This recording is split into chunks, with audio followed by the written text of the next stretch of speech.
I'm going to teach you in a way that you're probably not familiar with, because let me first of all start at the very beginning, because I think whoever one takes lessons from, you need to know something about that person, because that otherwise you will question the validity of my ability to say what I'm going to say to you, right? So with yoga, particularly today, there are many different types of classes. They have many different names, and to some degree that's confusing. Also, when you read a number of the books that there are on the market by even well-known teachers, they appear to be conflicting and so on and so forth. The type of yoga, or the type of practice that I teach is for it's a modern system that is based on our conventional way of life today. In other words, where we have less time, we have family or business responsibilities, and where we just don't have 2-3 hours a day to do those sorts of practices. So let me just explain to you something about me as to how I got into this and why I'm offering these classes, hopefully on a monthly basis. I'm pretty old. I'll be 75 next week. And I came to yoga when I was about 27 years old in London. I had not that long ago qualified as a chartered accountant. I'd gone into business, in the record business, and I was very successful very young. And something drew me to the idea of yoga. Now, at that time, nobody really knew that yoga existed. It wasn't like today, where you have the opposite problem, where there's just so much choice you don't know what to select. There was nobody. And it was just unheard of. Nobody knew what yoga was. So somehow, and to this day, I can't recall how it happened. I met and took classes from an old Indian man who was a master, and he taught me Raja Yoga. As you like, it's okay. Yeah, we'll just leave it open. Yeah, is that all right, or do you want it closed? It puts a bit more air in here, and if somebody else comes in, join in. He didn't speak any English. He was a tiny little man in a suit, and he kind of somehow conveyed to me that you need to have 2 books, and these are the 2 books. This one is Yogic Asanas, which I still have, and this one is Vivekananda Raja Yoga. And it was very difficult at that time to buy the books. There was only one little bookshop that was a very specialist bookshop in London. And eventually I got the books. And this one, Raja Yoga, I found incomprehensible. But the thing was that I persevered with it. He taught me, without conversation, Raja Yoga, principally pranayama, and how the right method by which to do pranayama. And my preoccupation has been that it was so difficult for me to learn, not because it's in itself a difficult subject, it's because there were few teachers that could teach it properly, and nothing to read. I've lived here now for 36 years, and there's never been very much going on down here. And even today, it's very, very hard to discern who you should be getting teaching from, right? Now, I've managed to practice over the last almost 50 years in a way that is, if you like, a broken down version of Raja Yoga, because if you actually read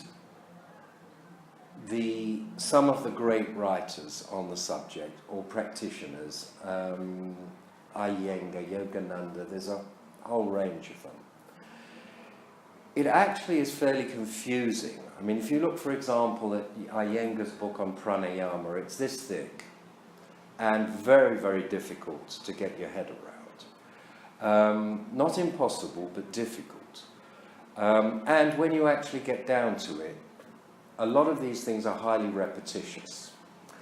Now, what I discovered was that there is a fundamental thread that's fairly simple that runs through the whole practice.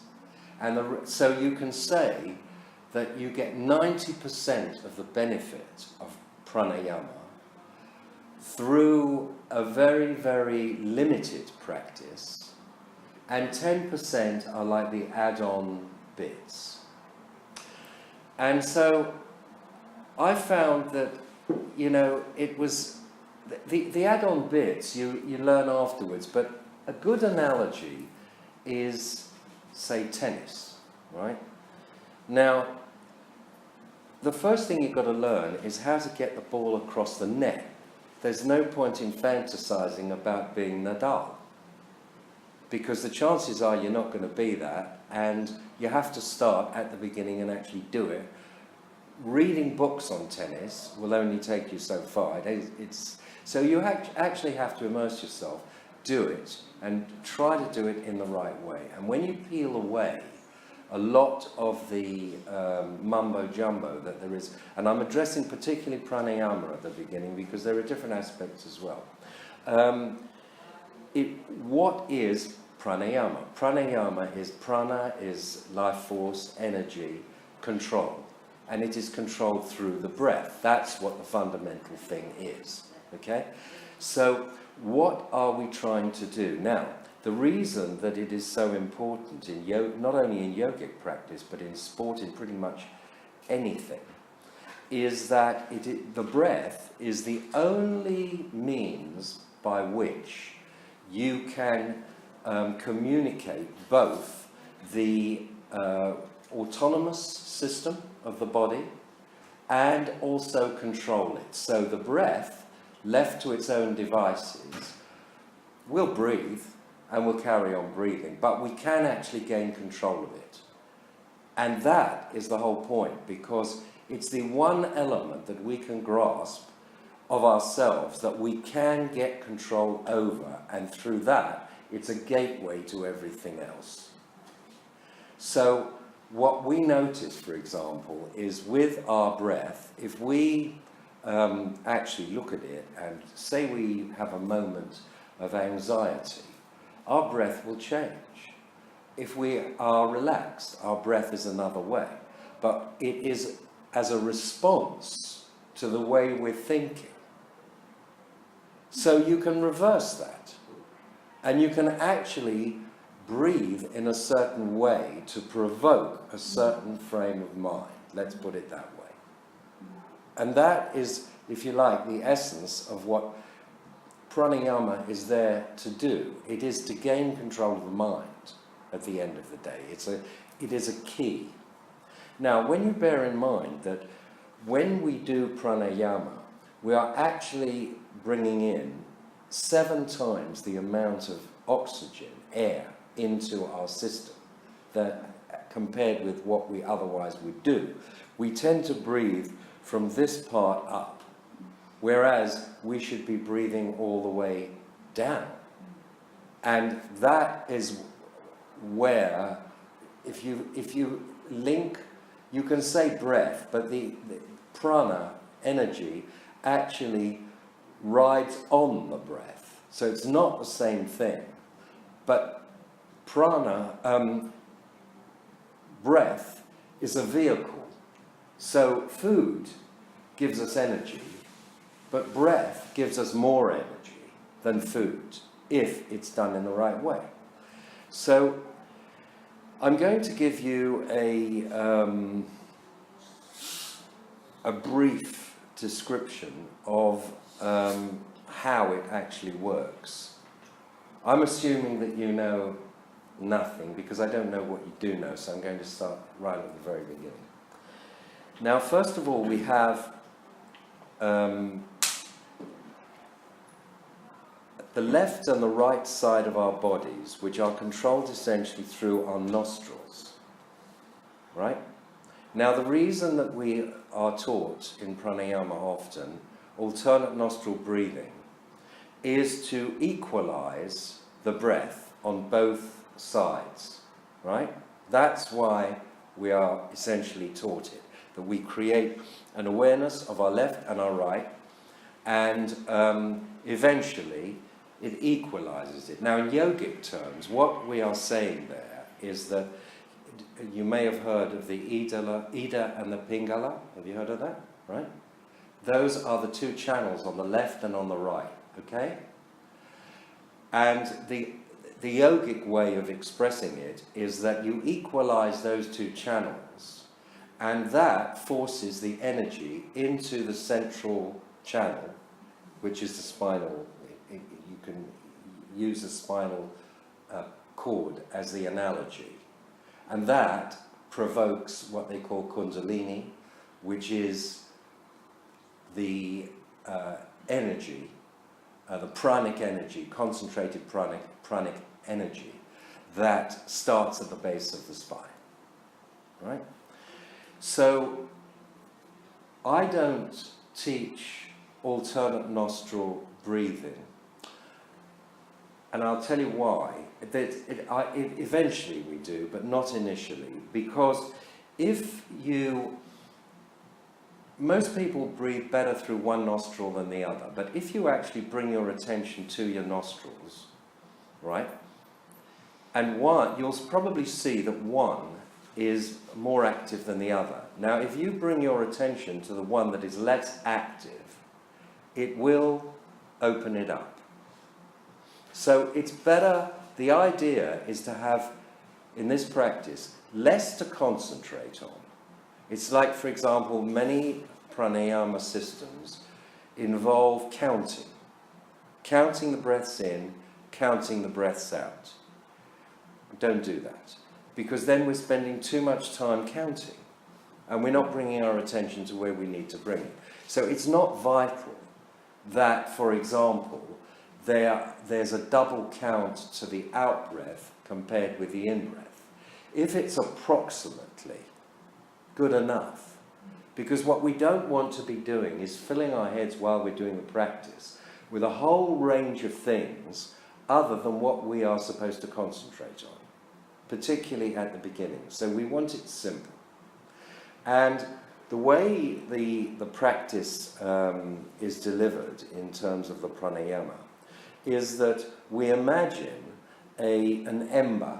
You know what an ember is? When you have a fire, a piece of coal that's hot, and it burns. It not burns. It's the light. It's the right. Don't think about the heat so much, but imagine the light, the ember. You understand what I mean by ember? It's imagine a piece of charcoal that has got hot, and it has a red-orange tinge to it. Or you can imagine a small point of light. It doesn't matter what you imagine. It's just that you are imagining a small element that you can move with your mind. And I'll explain to you. So you imagine an ember, or whatever you choose to use as a symbol, at the very base of the spine, right? And as you breathe in, and I will explain to you how to do the breathing in a minute, right? You are raising this ember through the spinal cord up to the point at this level, and you bring it forward to what would be called the sixth chakra, right? And then you just reverse it down. And you bring it up, and you bring it down. Because pranayama is based on a rhythm. It's a rhythm. It has to get into, it's got to be fluid, right? That's how it works. It's a flow. Now initially, it's difficult to get into the flow because we've got so many other, am I doing it right, and all this sort of stuff that's going on within us. But it is a flow that we are trying to create, up and down, up and down, up and down. You may have read about breath retention, all this sort of thing. That is fine later on, but initially what we are looking for is a pure up and down of the energy, and this little ember, or whatever we choose to call it, is bringing our attention to our spinal column and our spinal cord and energizing our spinal cord. That's what it's doing. It's energizing it, right? Now, just going back to the breath, hi, how are you?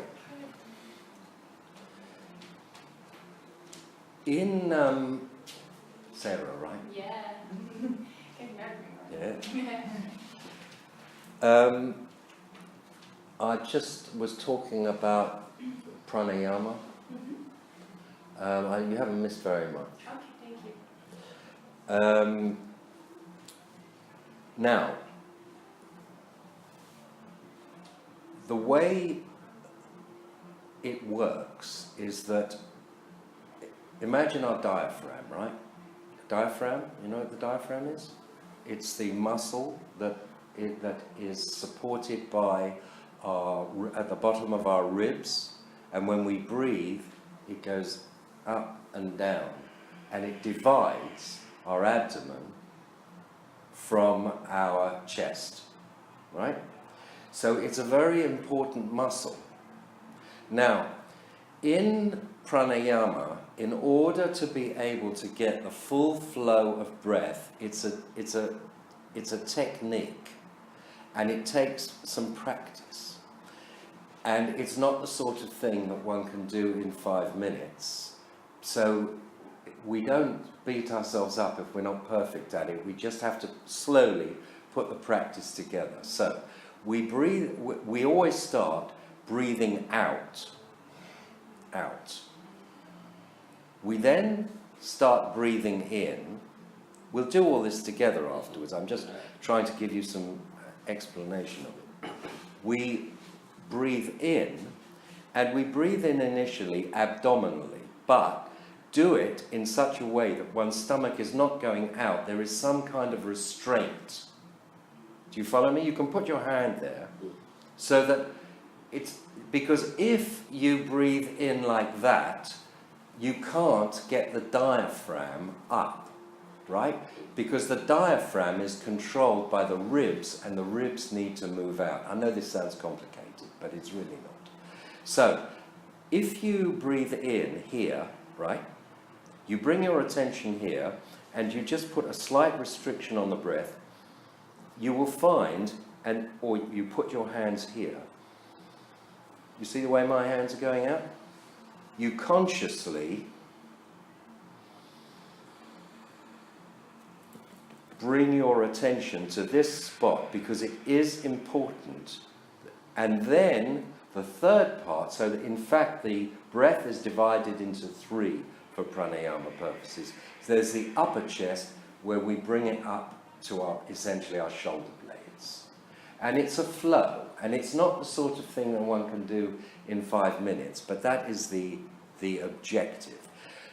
Why is it important? Because the diaphragm affects the pressure in our lower and upper, this is the physical aspect of it, changes the pressure between our abdomen and our chest, because as our ribs are coming out like this,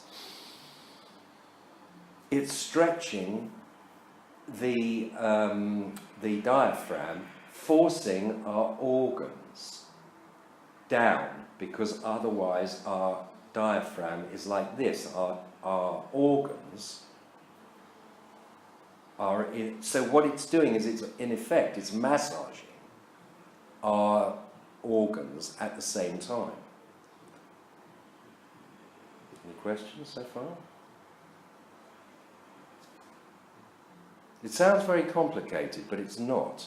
It's just something that one needs to pursue. So the way one builds up the practice, and it is building up, is that initially the important thing is just breathing and putting a little bit of restraint here. Don't worry so much about this, but it's breathing in strongly, and at that time, which Sarah, I think you weren't here when I mentioned it, but it is important with this type of pranayama, is that you imagine an ember. You know what an ember is, right? At the base of the spine. And as one breathes in, one raises the ember through the spinal cord up to this point and forward, and then down again, so that it becomes a flow. Julian, would you mind opening that? I'm sorry, it's getting very hot in here. Yeah. Or sorry, Tatiana, you're the closest. It's when it goes down again. Are we supposed to imagine it back at the spine, or just down? No, you take it back exactly the way when it went up. So you're visualizing, and it is a visualization. That's what you're doing. You're visualizing this point going from the base of your spine as you're breathing up. It's going up here, and then as you breathe out, it's the reverse, and you breathe out all the way down, breathe out completely, and then you repeat it, right? And it's just a flow. That's all, but the important thing is that it becomes over time a flow. It's not that important initially. That I've shown you the objective of how the breath is done. It's not important initially to get it absolutely right, or that one necessarily will have the attention to be able to maintain one's attention on the ember at all times. One is likely to break one's concentration initially. But that's what the meditation is for. It is to increase our ability to bring our attention to a particular object or concept.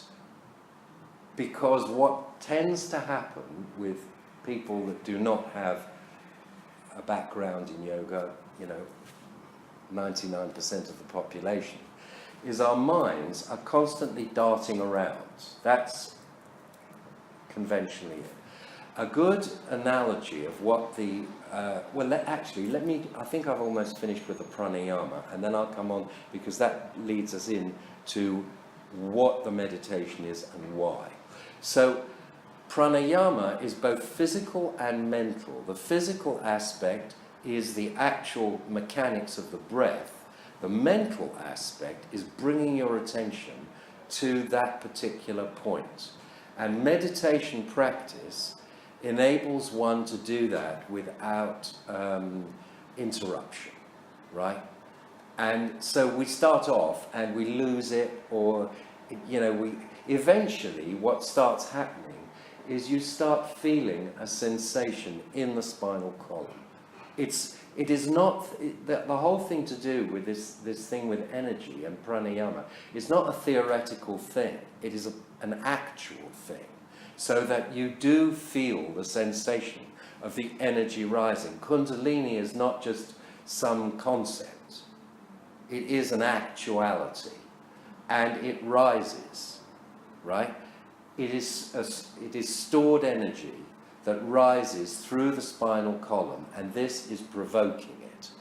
Now, although it sounds very simple, it's very, very powerful, this particular practice, which is why we bring it to this point and stop it here. Because the key with pranayama is to do it safely. And that means it's not a thing where you do double the amount and you have double the benefit. The key is to do a small amount properly. So these people that talk about doing pranayama for a couple of hours and stuff like this and all the different techniques, I'm not a great believer in that, nor have I found it necessary to do it. And it is potentially dangerous because you are releasing energy, and you have to learn to deal with that energy, which is why the practice needs to be balanced, because that's why meditation comes into the whole thing. And that's why, are you all familiar with Yoga Nidra? Yoga Nidra?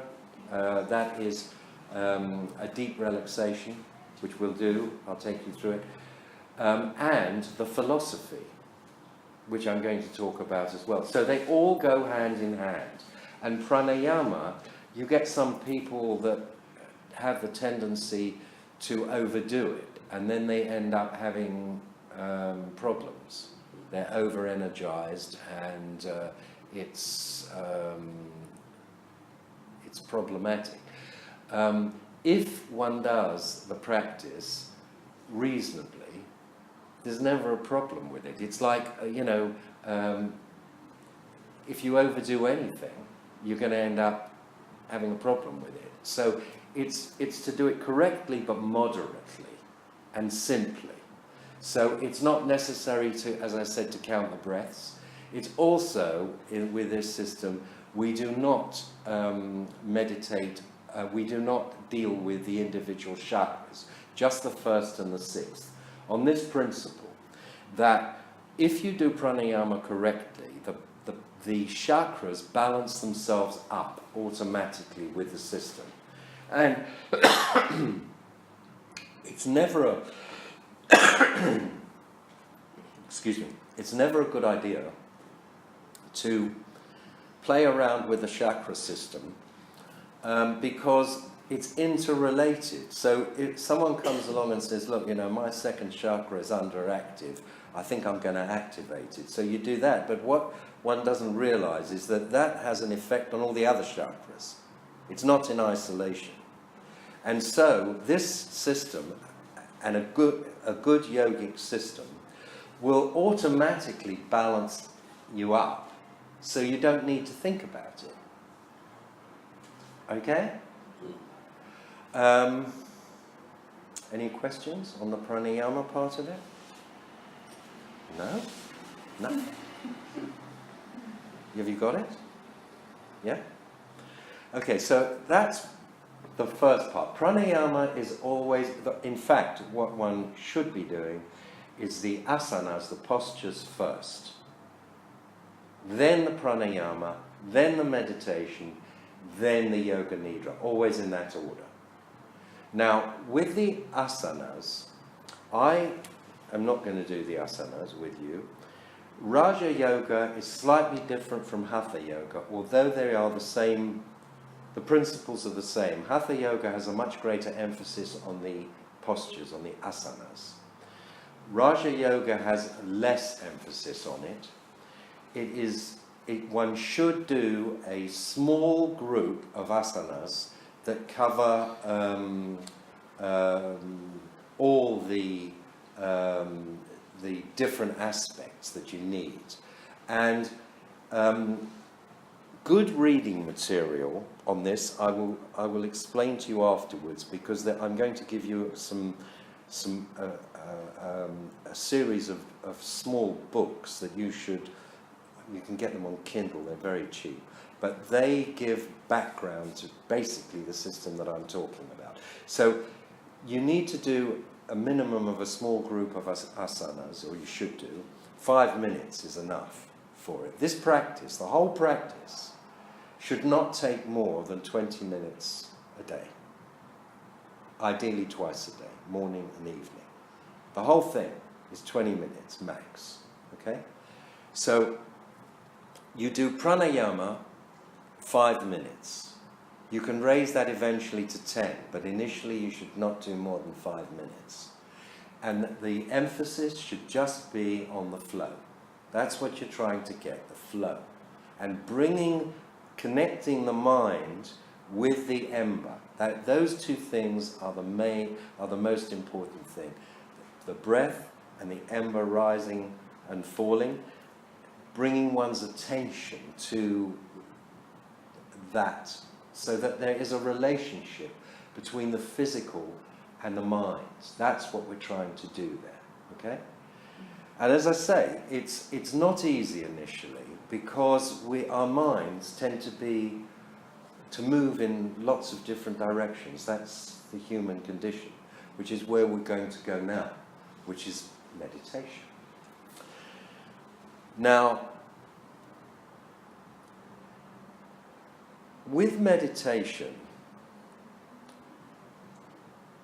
again, there's a lot of mumbo-jumbo spoken about it, but the principle of meditation is very simple, and this system that I'm going to show you is also very simple. But again, very powerful. The thing, I'll give you an analogy. You know, teaching yoga or Buddhism is full of metaphors, and the metaphors are very, very useful because one can understand. You understand what I mean by metaphors? One can understand, one can assimilate the message easier in some ways than words. Now, a description of the human condition is like this. Imagine a sky, and the sky is full of clouds. Clouds. Non-stop clouds. You've never seen anything other than clouds. You don't know that there's anything beyond the clouds. So you're seeing this ever-changing pattern going across all the time.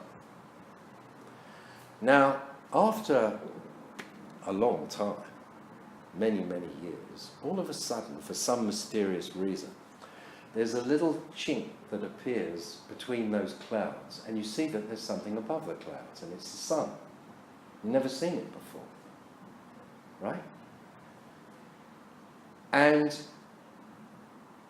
as we spend more time observing that, we see that the clouds start dispersing a bit, and we see more sun and less clouds. Now, the analogy is that the clouds are our thoughts. The sun is our unconscious mind. The unconscious mind, we all see it, it's the same for everybody. We all have it. It's not like some guru comes along, touches you on the forehead, and suddenly you've got something you didn't have in the first place. We all have it.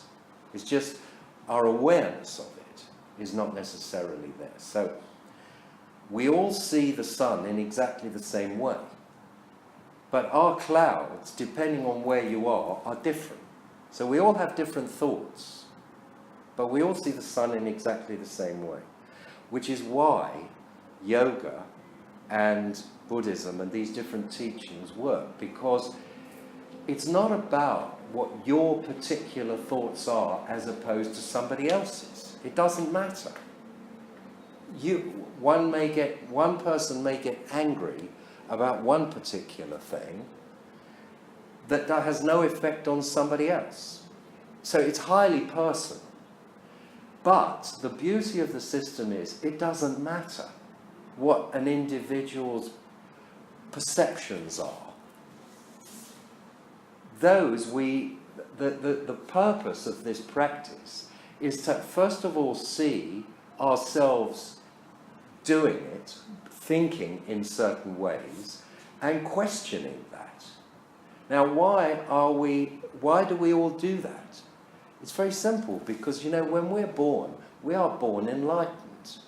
We are totally enlightened. We are in a state of the unconscious mind. But we start being conditioned from the moment that we are born, by our parents, by our teachers, by our friends, by society. And we are conditioned to perform, to perceive things in a certain way.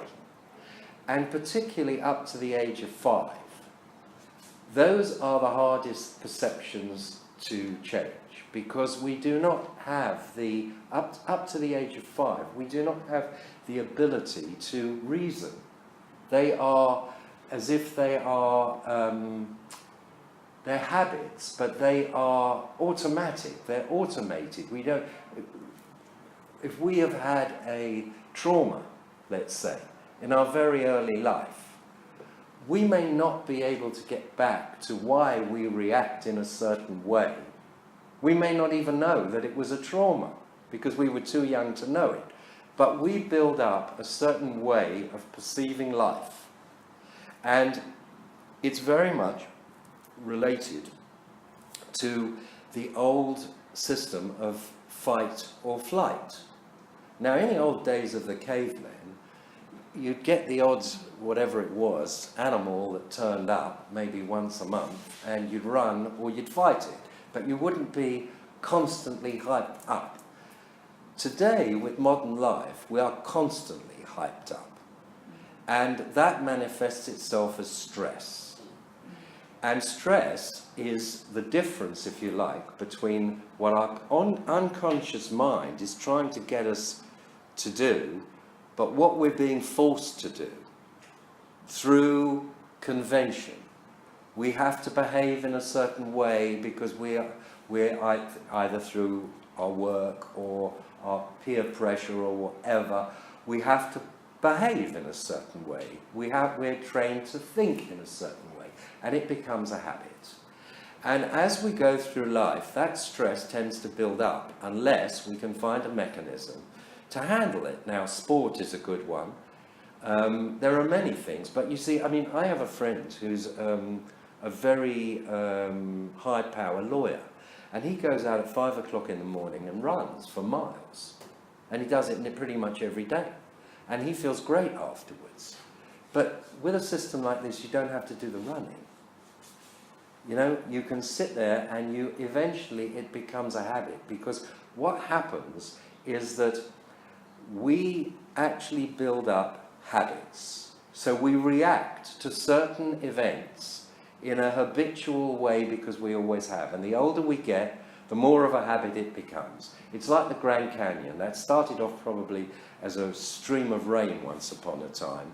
But with years and years and years, it erodes, and our habits become more and more profound the older we get. And you've probably seen many people of my age who are bowed down mentally and physically by stress, which has been created by bad habits. Because it's attitudinal. We all have bad stuff that happens to us. We all have good stuff that happens to us.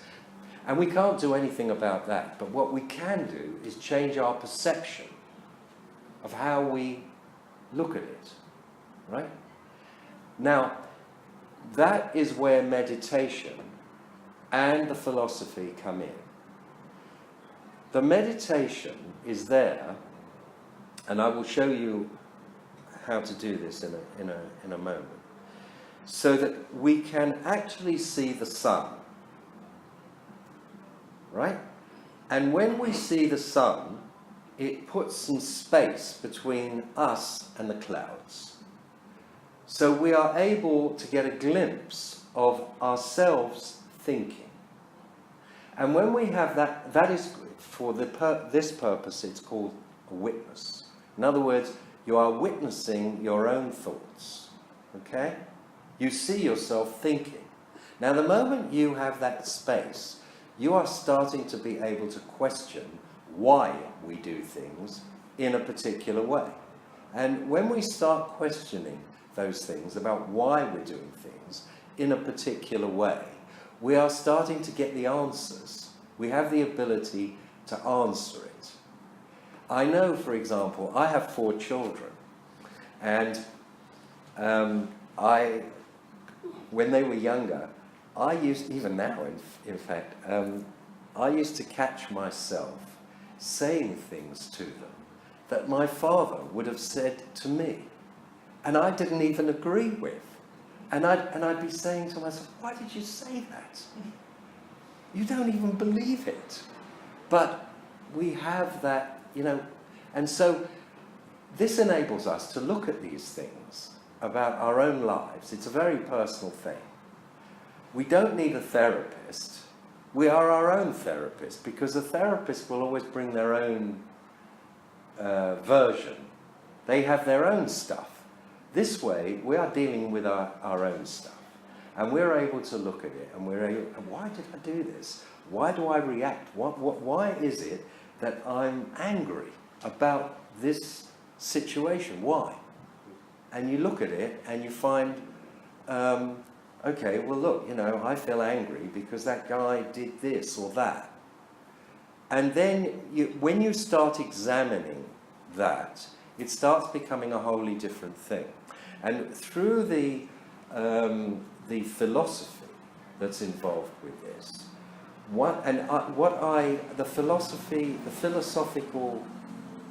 philosophy sounds like a grand thing, and it's really not. I mean, I try to make everything down to earth, but let's just call it philosophy because it's like a word that is a focal point. The philosophy I use is Tibetan Buddhist philosophy because I find it easier to put over than the yogic version.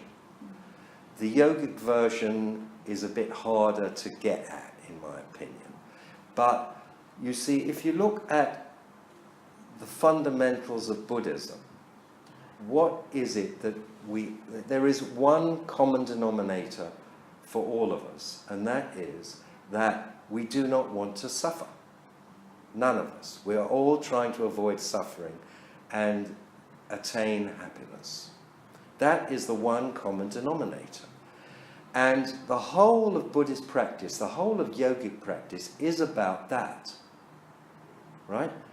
So, for example, there's one other thing that I wanted to mention to you. I'm getting just a little bit sidetracked here. And that is our motivation for doing the practice in the first place, because that is really important. Now, you may only want to use the practice to feel better. Less stress. It's good enough reason to do the practice. You don't have to take it beyond that. You just, you want to de-stress. Just as valid as wanting to do the practice to attain enlightenment. Because this practice, if in the right circumstances, has the potential to take someone to enlightenment. It's just a question of one's motivation. The practice is the same. It's just a question of your dedication to it. So if it is that you want just to become less stressed, life to become more pleasant, fine. You do it, and it's not like a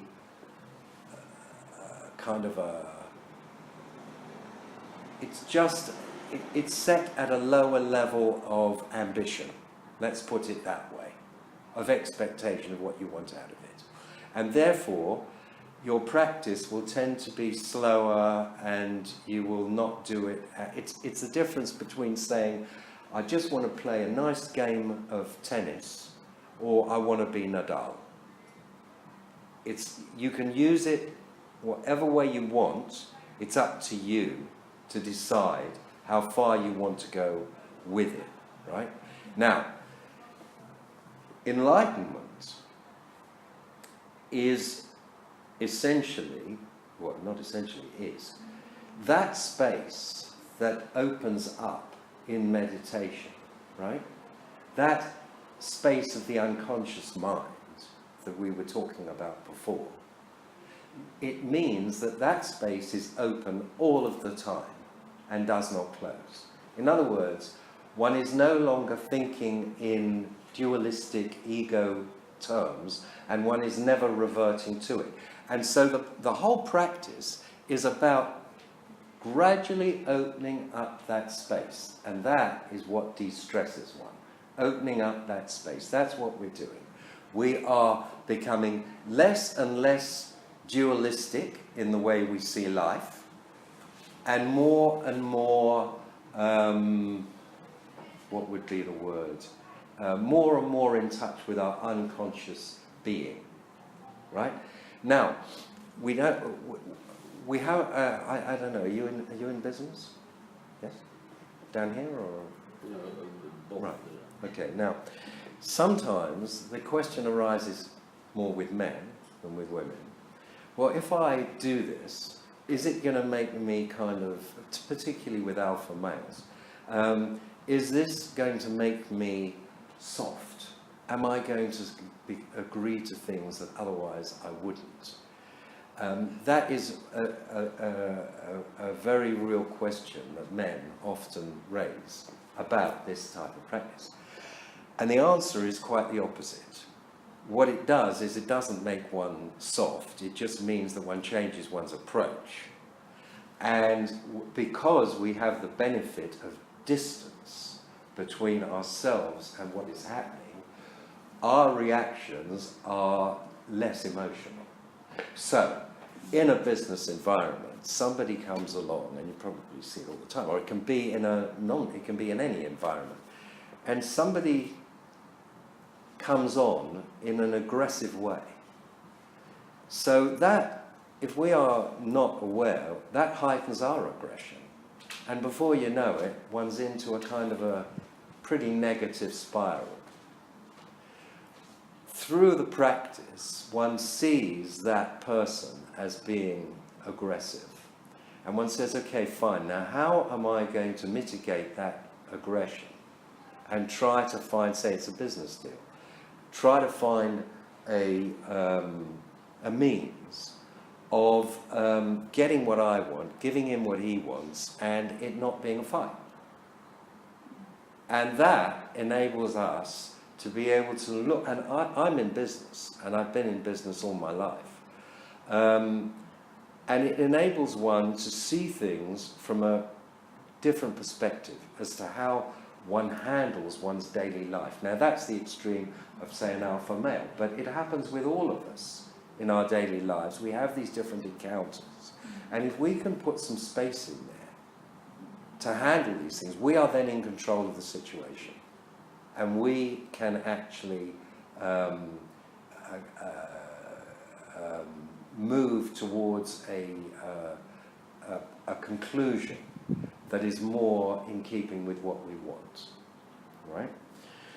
So the philosophy teaches us how we reduce our suffering or increase our happiness. And the method of the pranayama energizes us. That's what it does. It harmonizes us and it energizes us. The meditation, and the reason that we do the meditation after the pranayama is because the energy goes into the meditation. We are now energized, we do the meditation, but it's not an energy that is like a crazy energy. If we come to the meditation and we are over-energized, we've done too much pranayama. We should not be feeling crazy. We've done too much. So we then reduce the amount that we do, if that happens. If it is that through the pranayama, one thing that happens is either we feel very edgy or we sweat afterwards, that's a sign that we're doing too much. So we bring that energy into the meditation, and it adds dynamism. Otherwise, the meditation is much, much more pedestrian and much more static. And pranayama, with any practice, is like beefing it up. It reinforces any practice hugely. So no matter what practice you do, if you add pranayama to it, you are supercharging it. And that's why it needs to be done responsibly. So we've now got to the meditation, and we're now in this space, and we are now able to see ourselves thinking, and I will give you the practice in a moment. And from there we go, no, it's okay. Just be comfortable. And that's another thing. With a practice, the most important thing is to be comfortable and to do it and to enjoy it. If we don't enjoy it, we're not going to do it. And the thing with this practice, or any practice, it must be done daily. It's no good doing it once a week, right? You'll feel good, but it's not going to take you anywhere. So it's something. Now, by that does not mean that, let's say one is travelling and one can't do it one day. Doesn't matter. But if it is that starts becoming a habit of saying, okay, well, next day I won't do it, and the day after, and it tails off. And let's say you've been doing it for a year and that happens. It does happen with people. The effect starts diminishing. Right? Because the effect of doing it daily is cumulative. You're moving forward all the time with this practice. The pranayama keeps moving you forward. And the way you notice that you're moving forward, I'm sorry I'm not looking at you, but you've all heard this all before. By the way, I should just mention that Tatiana and Julian have been students of mine for how long? 4 years? 4 or 5 years. And it's had, I think, a pretty positive effect on their lives. And it will have a positive effect on your lives. I will guarantee you that if you do it. Right? You have to do it.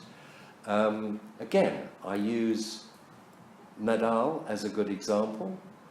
I'm sure he has the odd day off, but these guys, they practice every day. Now, you may not want to be Nadal, but if you have to do the practice every day. Right? It's hugely important because you're moving forward. It is a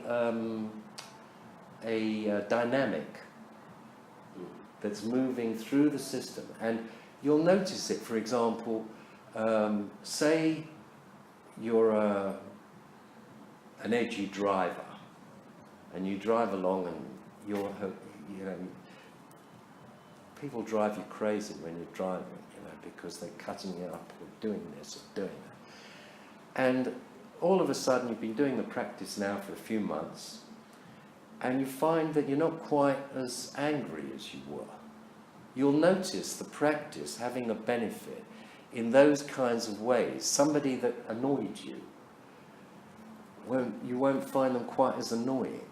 And you start noticing it in yourself, and others notice it in you, that you tend to be more relaxed, more happy. That is how it works. It's a very slow, gradual thing. We need patience to do it. It takes time. I mean, time over months. But this practice is as simple as you're ever going to get. There are practices, as I said before, that pranayama, 2 hours. And this idea that one is going to be better off going off to some cave in the Himalayas, and that's the way I'm going to leave my family. And you'd be surprised how often that does happen. I'm going to go off to the Himalayas, and I'm going to get, that doesn't work, because you come back and you're back into the same old shit. You see? And the point is that a really good practice is about coping with our actual lives, our real lives, our families, our friends, our work, all this stuff.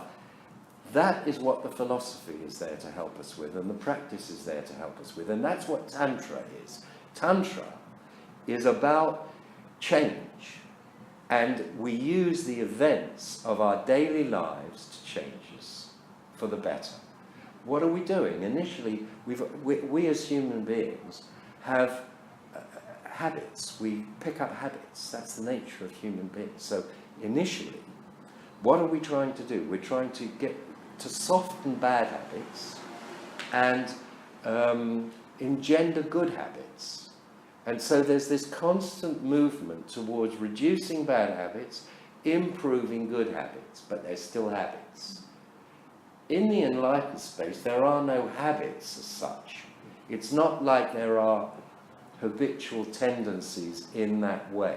But we are moving through this transition, and that's what it is. It's a transition from our stressful existence to a less stressful existence, and a less stressful existence, and a less stressful existence. That's all it is. And that's all the practice is. And it's a practice. It's called practice because you have to do it regularly, but it's not the result. What we sometimes lose sight of is when we do yoga or whatever, that in itself is the result. Yoga is there to achieve something. It's not a means. It is not a thing in itself. It's just a tool. That's all it is. Nothing more than that. When you see the Buddha, what is it? It's evoking a vibration in us. It's got nothing to do with the object. It's to do with us. It's a vibration. So all these things are just tools. They're tools to enable us to move forward. And as we move forward, those tools become irrelevant. There's a well-known Buddhist saying that if you run into the Buddha, kill him. Meaning that at the point of realization, you don't need those images anymore. The Buddha, what was the Buddha? The Buddha was an enlightened being. He was a man. And all he was an example to all of us that we as human beings have that potential to become realized. That's all it is. It's a symbol. So all these things, are symbols. And when we think of the Buddha, or we think of Jesus, or we think of God, or whatever, what is it? We are creating a vibration, a certain fingerprint, a vibrational fingerprint that is being evoked within us. And that fingerprint is the same, or that vibrational print is the same for all of us. So when they talk about, I saw Jesus, yeah, I'm a Christian, but I saw Buddha and I'm a Buddhist. Why? Because it's a vibration. It's the same vibration, whether you're a Buddhist or you're a Christian. It's got nothing to do with the object. And when you say when one says, I see Jesus, it's in your mind. There is nothing outside of the mind. It doesn't exist. These are manifestations of the mind. Right? Now, I'm going to say something to you that's very controversial if you have religious tendencies. And that is the concept of God. And it is an issue in this respect. They say that Buddhism, it's not mine actually, that Buddhism is atheistic. There is no God. But the God is within us. In other words, it is a vibration. It is the same God that in Christian and Jewish religions has been externalized. But it is the same God. The difference, in other words, God is just a metaphor for a vibrational footprint. The reason being that God has been externalized is if he's not externalized, or God is not externalized, then you cannot interpose an authority. So he has to be externalized for someone to be able to tell you that you're a good Jew or you're a good Christian. Now, in Buddhism, it's saying, look, you've done something bad, you've done something bad. You don't need someone to tell you. You've just, try better next time. No sin, no punishment. It's just saying, we'll try and do better next time. You come along, you do it again because we have habits. We do it again. Try again next time. But we don't beat ourselves up. There's no guilt, none of that. We just do the best we can. And we see everybody else doing the best they can. That's all that it is. Now, any questions? I can't have got it that clear with all of you guys. So one of the things that we are trying to do here is make the mind pliable. Pliable? Do you understand pliable, everybody? Flexible. That we see that there are infinite answers, different probabilities, but when we are emotional about something, we immediately go to an answer because it solves a problem, because it's a kind of a neurotic response. But when we sit back, we look and we're able to say, well, hey, there may be more than one way to respond to this. There's a whole range. Now, which one? And you evaluate it and decide which one. That's the perspective aspect of it.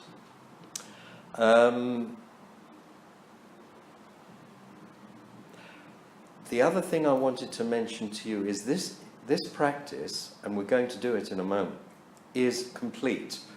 So if you are used to doing other practices, do them separately. Don't introduce them into this, because I can only tell you, based on what you're doing here, what was the response is. If there are other elements creeping into it, then, for me at least, it's not a complete practice. It's twisted with a certain bias, and this is balanced. It is a fully balanced practice.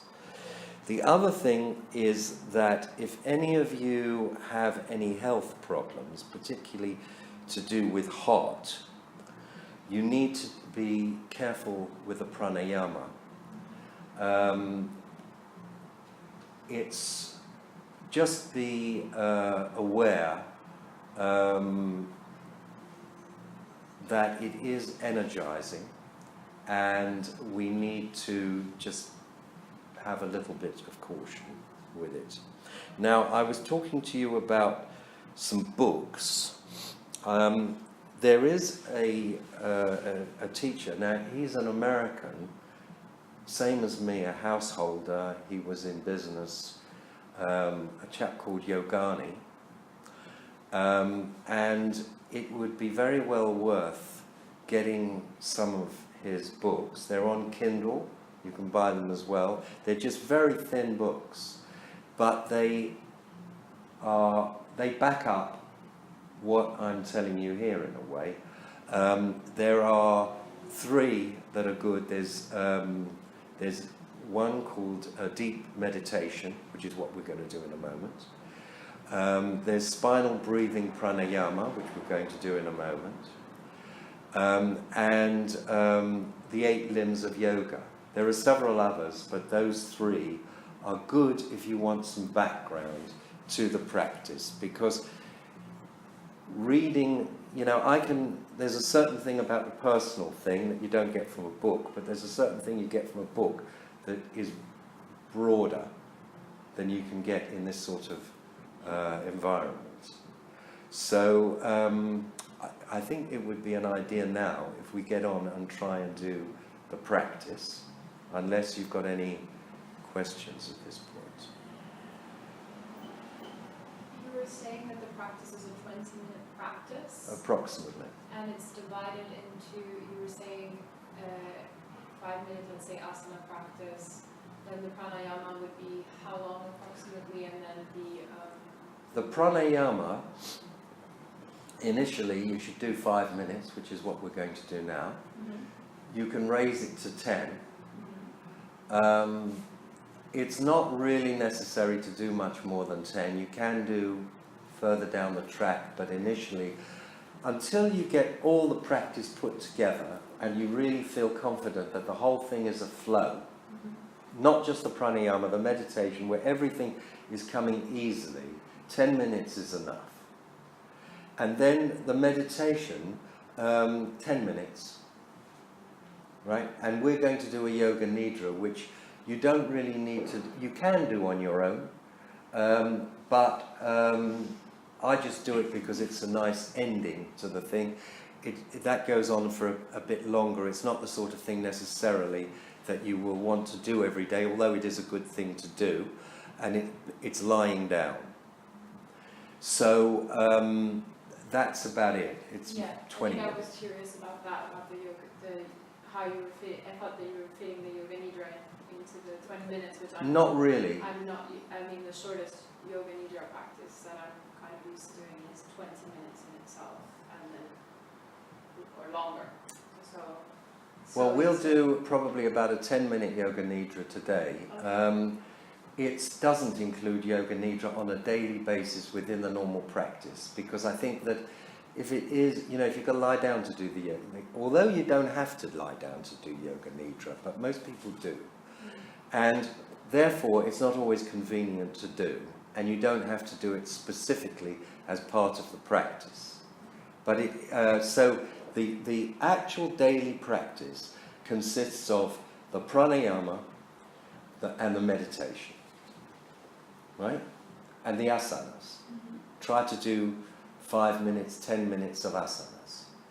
All right? So, now, what we're going to do is we're going to have a go at the pranayama. Is everybody comfortable?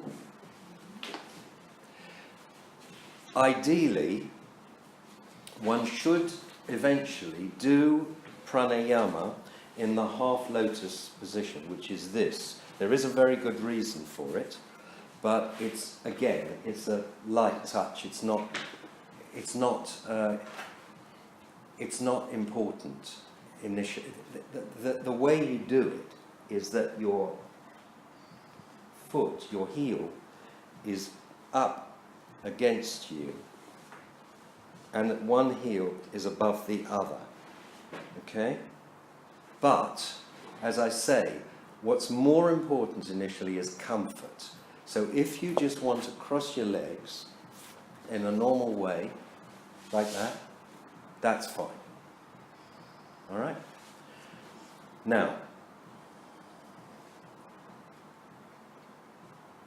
do you remember we're going to do the ember? And we're going to breathe in. We should also have loose-fitting clothes so that there's nothing restricting the waist when we're doing it. Remember, we're going to start from here. We first breathe out. We breathe in. The ember rises. We'll just do it once now with me. To the 6th chakra, and down again out. And it is tracing the line of the spinal cord, up and down. We have our back straight. It is important to have our back straight. Vertebrae in line. Shoulders back, right? Chest open. Okay, so we're going to do 5 minutes of that, and we just do the best we can. It's not a contest of who does it better or whether you get it perfect, and if you don't, you have a nervous breakdown. You just do the best you can, and then the next time, maybe a little bit better. Okay, 5 minutes.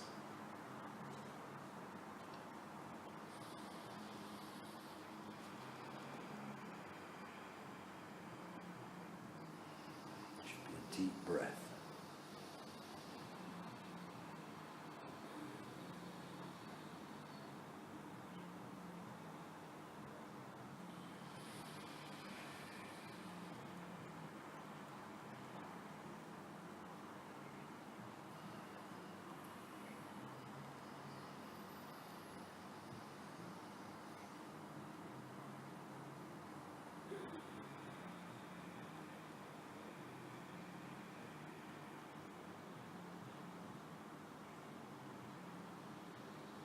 Really breathe. Breathe in hard.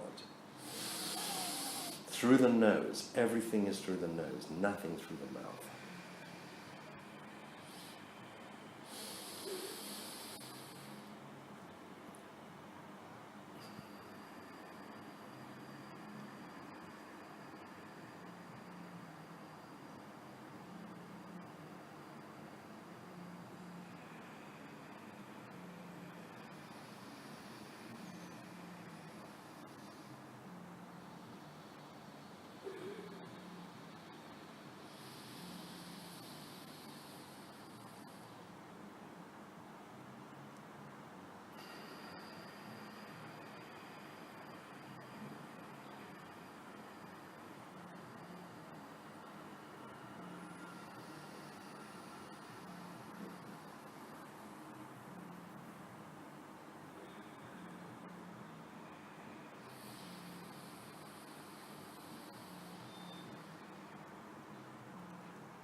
Okay, last one.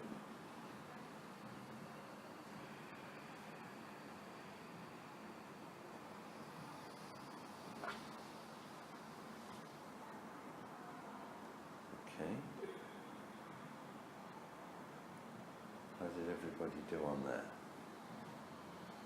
Good? Okay.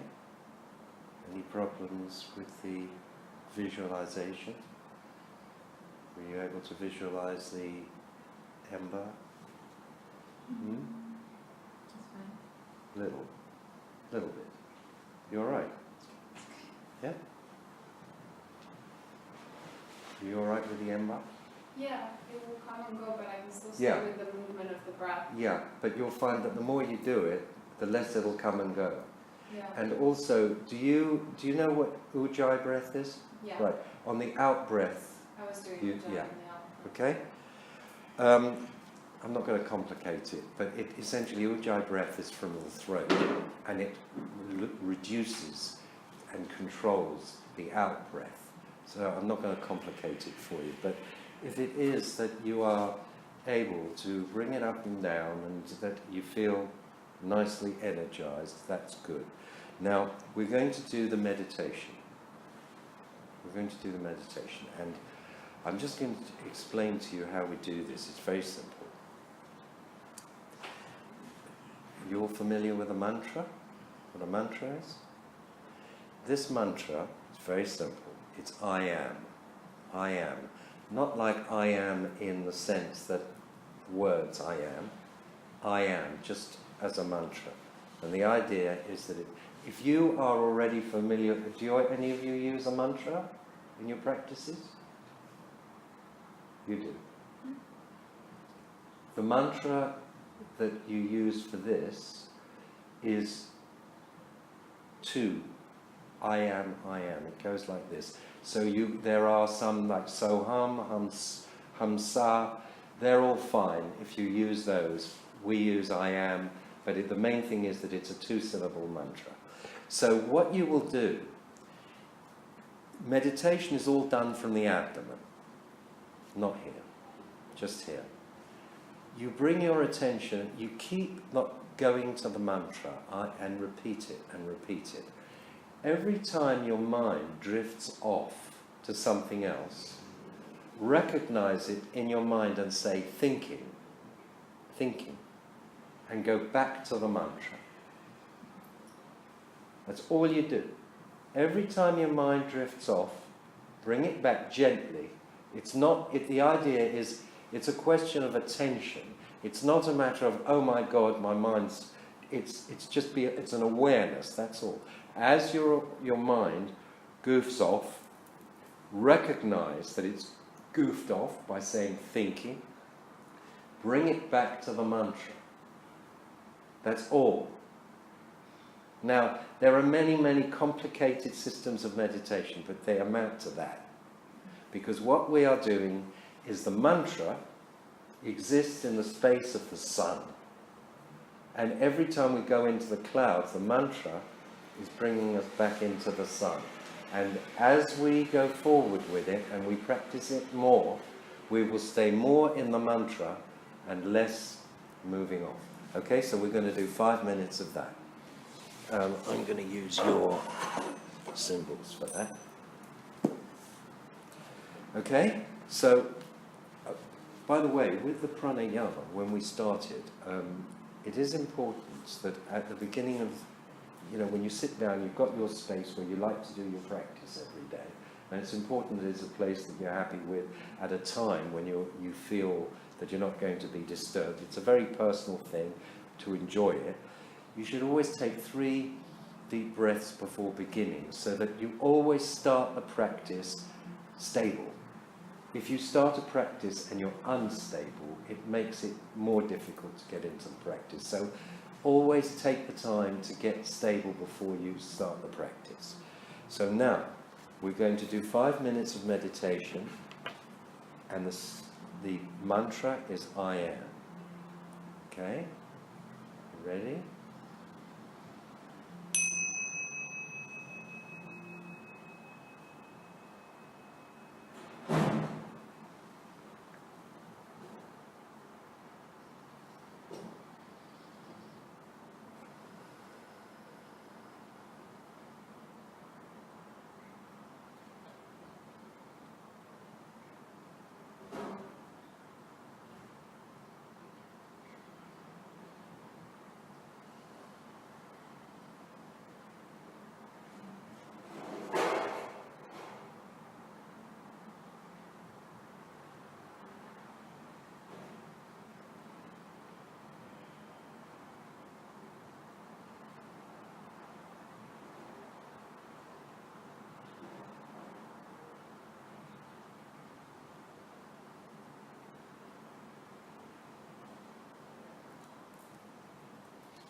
Okay.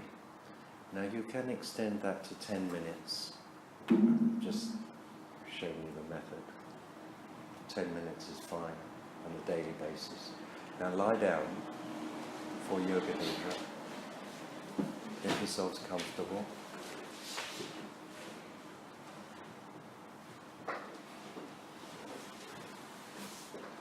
Legs straight, slightly apart. Legs apart. That's it.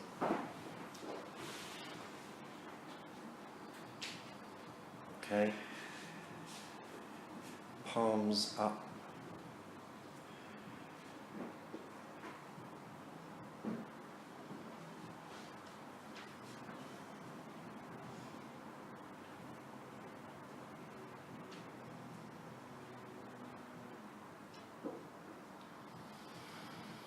Right.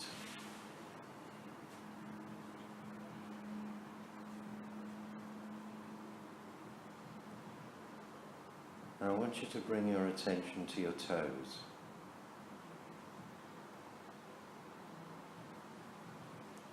Toes, relax.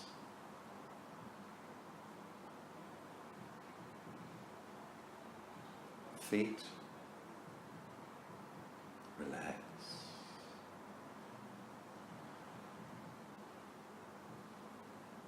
Ankles, relax. Lower leg, relax. Knees, relax. Thighs, relax.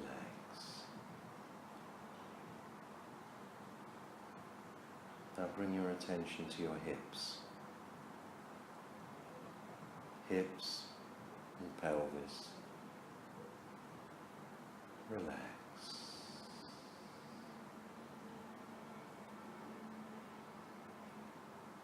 Abdomen. Relax.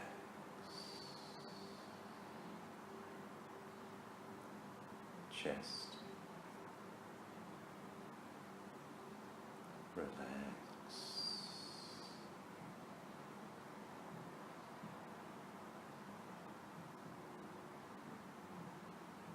Now bring your attention to your vertebrae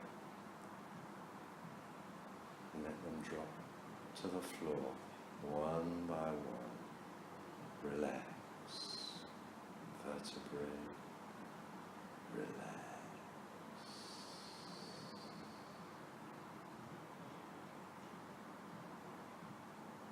Now bring your attention to your fingers. Fingers, relax. Hands, relax. Wrists, relax. Lower arm, relax.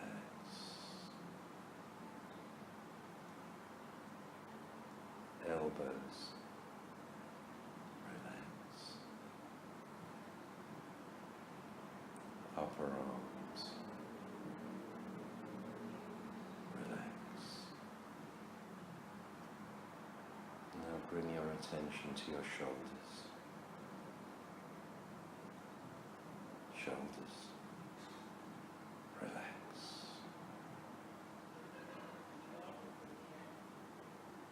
Neck, relax.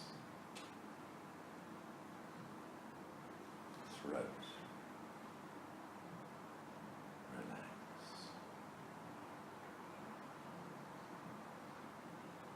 Jaw, relax.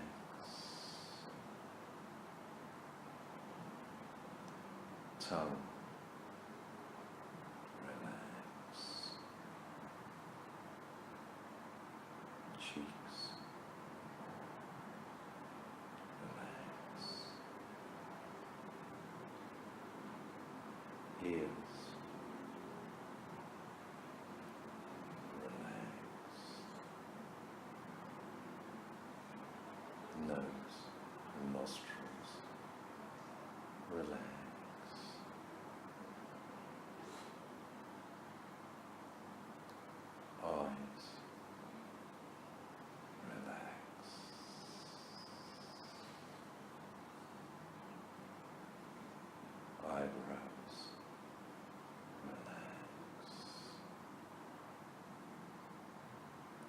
forehead. Relax. The whole of the face. Relax.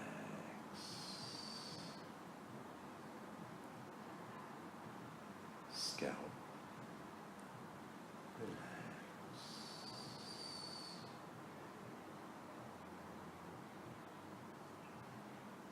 I want you to remain in that space until you hear the cymbals in a couple of minutes. Just relax.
I want you to take a deep breath.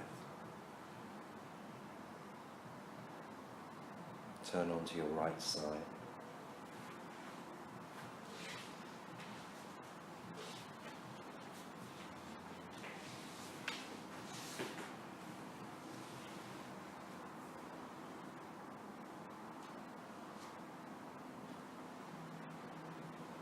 And in your own time, come up into the seated position.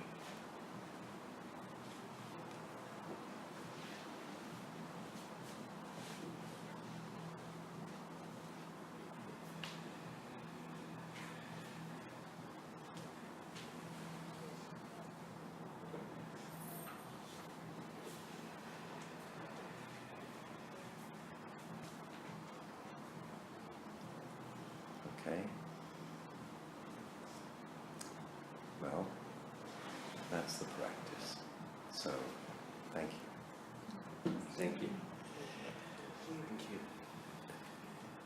I hope that you will continue. And I would like, if there is support, to do this once a month. The point about it is that I've given you a thumbnail sketch of it, but each time one picks something more up. It's a never-ending, dynamic subject, and one needs to keep refining it. So there we are. So I hope you will continue with it, and that you will come again. Thank you. Thank you. Thank you.